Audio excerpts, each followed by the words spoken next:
बोलो संत एकनाथ की जय हो। बहुत पहुँचे हुए संत थे एकनाथ महाराज।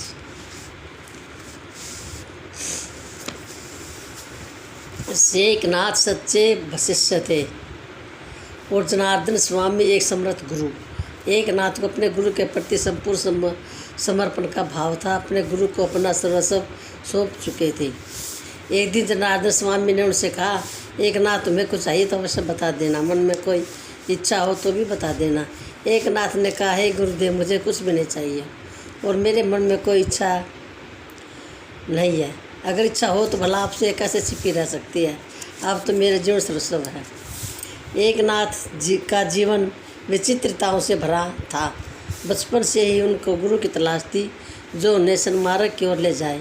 कहा जाता है कि भानुदास के पुत्र चक्रपाणी अपने समय के प्रकांड विद्वान संत थे।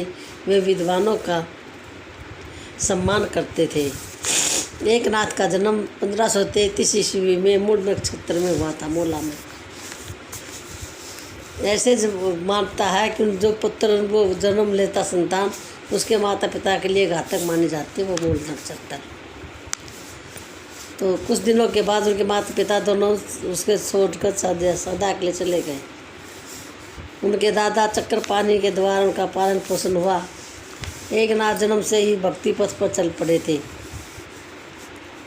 एक बार उन्हें एक महात्मा ने कहा, वत्स, जीवन में गुरु का आगमन शिष्य के जीवन की सबसे बड़ी घटना होती है, परंतु गुरु को पहचाना नहीं जा सकता। एकनाथ बचपन से शिव मंदिर में भगवान शिव की आराधना करते रहते थे। जब 12 वर्ष के हुए तो शिव मंदिर में देववाणी सुनाई दी, हे वत्स, तुम यहाँ से देवगढ़ के ऊपर प्रस्थान करो, वहाँ तुम्हें तुम्हारे भावी गुरु के दर्शन होंगे।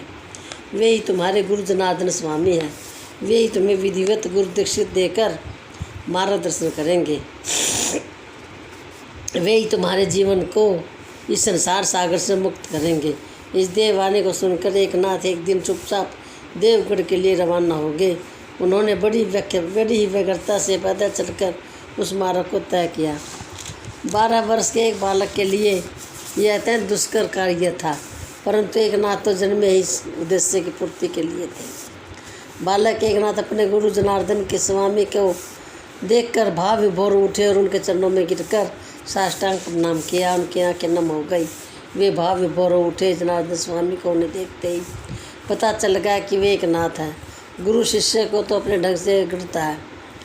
गुरु अपनी तपस्या के अमृत भंडार से शिष्य के चित्त में जड़ जमाए संस्कारों को गलाने में, यदि उनका परिष्कार करने में अपने ऊर्जा लगाता है, उसके एकनाथ ने अपने गुरु की सेवा में स्वयं को समर्पित कर दिया। गुरु जनार्दन स्वामी गुरु दीक्षा प्रदान की। जनार्दन स्वामी गुरु भगवान दत्तात्रेय थे। जनार्दन स्वामी के गुरु भगवान दत्तात्रेय थे, जो भगवान विष्णु के 14 अवतारों में से एक है। एकनाथ के मन में अपने दादा गुरु भगवान दत्तात्रेय के दर्शन करने की इच्छा उत्पन्न हुई। उनकी इच्छा भाप कर जनार्दन ने कहा, वत्स, तैयार हो जाओ, हम लोग देवगिरी के जंगल में चलते हैं। याद रखना, यहाँ पर केवल मेरे गुरु के अलावा और कोई नहीं रहता। वो किसी भी रूप में आ सकते हैं, भयंकर से भयंकर डरावने रूप में भी आ सकते हैं। तुम डरना मत। जनार्दन और स्वामी उनके आदेश का पालन करते हुए कुतिया के दूध को दूह कर ले आए। उन्होंने कहा, ये कुतिया है, इसका दूध दूह ला, और ले आया।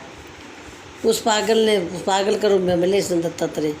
पागल ने उसे पिया और उस कटोरे को जनार्दन स्वामी को दिया। उन्होंने भी उसे पी लिया।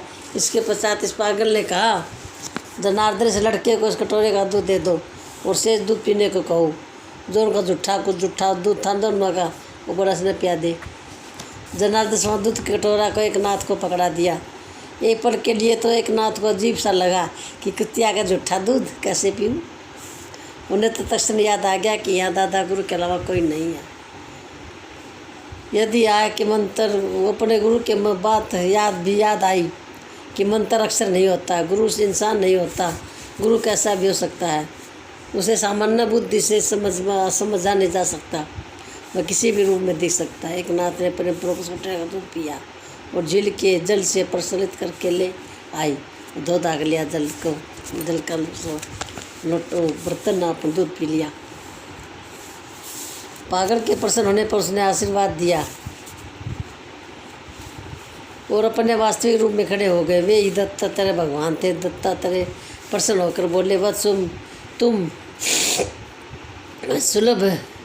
सुलभंजन पर्वत पर जाकर तपस्या करो, वहीं तुम्हें तपस्या का सफलता अवश्य मिलेगी। एक नाथ भगवान दत्तात्रेय गुरु के जनार्दन स्वामी को साष्टांग प्रणाम करके देवगिरी के पास स्थित सुलभा पर्वत, जिसे सुलभंजन कहा जाता है, वहाँ पहुँच गए। यह स्थल ऋषि मार्कंडेय की तपस्थली रहा है। इस पर सूर्य कुंड है। नित्य स्नान करने के बाद वे यहाँ तपस्या करने लगे। तपस्या के दौरान एक सांप आता और उनका सिर से लिपट जाता। यही उन्हें भगवान श्री कृष्ण के दर्शन हुए थे। इस तरह एक शिष्य की इच्छा पूरी हुई और उनका जीवन सफल भी हुआ। बोलो दत्तात्रेय भगवान की जय हो।